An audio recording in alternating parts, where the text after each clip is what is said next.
ಚಿನ್ನಸ್ವಾಮಿ ಕ್ರೀಡಾಂಗಣದಲ್ಲಿ ನಡೆದ ಕಾಲ್ತುಳಿತ ದುರಂತ ವಿಚಾರಕ್ಕೆ ಸಂಬಂಧಪಟ್ಟಂತೆ ಸಿಎಂ ಸಿದ್ದರಾಮಯ್ಯ ಹೇಳಿಕೆಯನ್ನ ಕೊಟ್ಟಿದ್ದಾರೆ. ಅಂದ್ರೆ ಬಿಜೆಪಿ ಪ್ರತಿಭಟನೆಗೆ ಸಿಎಂ ಸಿದ್ದರಾಮಯ್ಯ ಇಲ್ಲಿ ತಮ್ಮ ಆಕ್ರೋಶವನ್ನ ವ್ಯಕ್ತಪಡಿಸಿದ್ದಾರೆ. ಬಿಜೆಪಿಯಿಂದ ಜನರಿಗೆ ಸುಳ್ಳು ಹೇಳಿ ದಾರಿ ತಪ್ಪಿಸುವಂತಹ ಕೆಲಸ ಆಗ್ತಾ ಇದೆ. ಕುಂಭಮೇಳದಲ್ಲಿಯೂ ಕೂಡ 70 ಮಂದಿ ಸಾವನ್ನಪ್ಪಿದ್ರು. ಹಾಗಾದ್ರೆ ಆಗ ಅವರು ಏನಾದ್ರೂ ರಿಸೈನ್ ಮಾಡಿದ್ರಾ ಅನ್ನುವಂತ ಪ್ರಶ್ನೆಯನ್ನ ಮಾಡಿದ್ದಾರೆ. ಇನ್ನು ಗೋಧ್ರಾ ದುರಂತ ಆದಾಗ ಯಾರು ಸಿಎಂ ಆಗಿದ್ರು? ಆಕ್ಸಿಜನ್ ಪೂರೈಕೆ ಮಾಡೋಕೆ ಆಗದೆ ಅದೆಷ್ಟೋ ಜನ ಸತ್ರು. ಇನ್ನು ಬಸವರಾಜ ಬೊಮ್ಮಾಯಿ ಏನು ಆಗ ರಾಜೀನಾಮೆಯನ್ನ ಕೊಟ್ಟಿದ್ರ? ರಾಜೀನಾಮೆ ಕೇಳಿದ ಬಿಜೆಪಿಗೆ ಸಿಎಂ ಸಿದ್ದರಾಮಯ್ಯ ಈ ರೀತಿಯಾಗಿ ಕೌಂಟರ್ ಅನ್ನ ಕೊಟ್ಟಿದ್ದಾರೆ. ಉದ್ಘಾಟನೆಗೂ ಮುನ್ನವೇ ಸೇತುವೆ ಕುಸಿತ ಆಗಿ ನೂರಾರು ಜನ ಸತ್ರು. ಆಗ ರಾಜೀನಾಮೆಯನ್ನ ಕೇಳಿದ್ರ? ಗೋಧ್ರಾ ದುರಂತ ಆದಾಗ ಯಾರು ಸಿಎಂ ಆಗಿದ್ರು ಅಂತ ಹೇಳಿ ಪ್ರಶ್ನೆಯನ್ನ ಮಾಡಿದ್ದಾರೆ.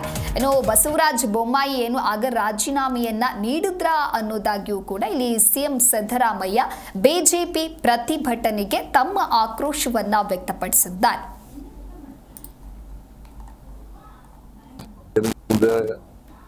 ದಾರಿ ತಪ್ಪಿಸ್ತಕ್ಕಂಥ ಕೆಲಸ ಮಾಡೋದು, ಸುಳ್ಳಿಟ್ಟು ಆಮೇಲೆ ರಾಜೀನಾಮೆ ಕೇಳೋದು.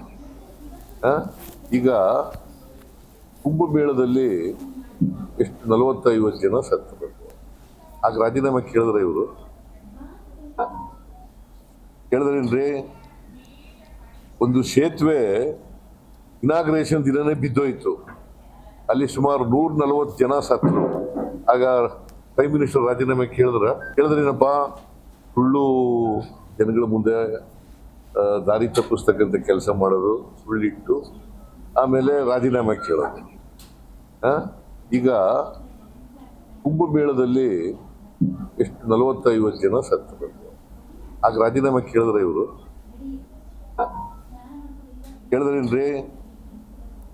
ಒಂದು ಸೇತುವೆ ಇನಾಗ್ರೇಷನ್ ದಿನನೇ ಬಿದ್ದೋಯ್ತು, ಅಲ್ಲಿ ಸುಮಾರು 140 ಜನ ಸತ್ತರು. ಆಗ ಪ್ರೈಮ್ ಮಿನಿಸ್ಟರ್ ರಾಜೀನಾಮೆ ಕೇಳಿದ್ರೇನಪ್ಪ? ಸುಳ್ಳು ಜನಗಳ ಮುಂದೆ ದಾರಿ ತಪ್ಪಿಸ್ತಕ್ಕಂಥ ಕೆಲಸ ಮಾಡೋದು, ಸುಳ್ಳಿಟ್ಟು ಆಮೇಲೆ ರಾಜೀನಾಮೆ ಕೇಳೋದು. ಈಗ ಕುಂಭಮೇಳದಲ್ಲಿ ಎಷ್ಟು 40-50 ಜನ ಸತ್ತರು. ಆಗ ರಾಜೀನಾಮೆ ಕೇಳಿದ್ರೆ ಇವರು ಕೇಳಿದ್ರೇನ್ರಿ? ಒಂದು ಸೇತುವೆ ಇನಾಗ್ರೇಷನ್ ದಿನನೇ ಬಿದ್ದೋಯ್ತು, ಅಲ್ಲಿ ಸುಮಾರು 140 ಜನ ಸತ್ತರು. ಆಗ ಪ್ರೈಮ್ ಮಿನಿಸ್ಟರ್ ರಾಜೀನಾಮೆ ಕೇಳಿದ್ರೇನಪ್ಪ?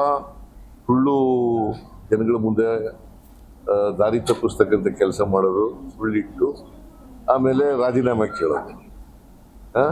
ಈಗ ಕುಂಭಮೇಳದಲ್ಲಿ ಎಷ್ಟು 40-50 ಜನ ಸತ್ತರು.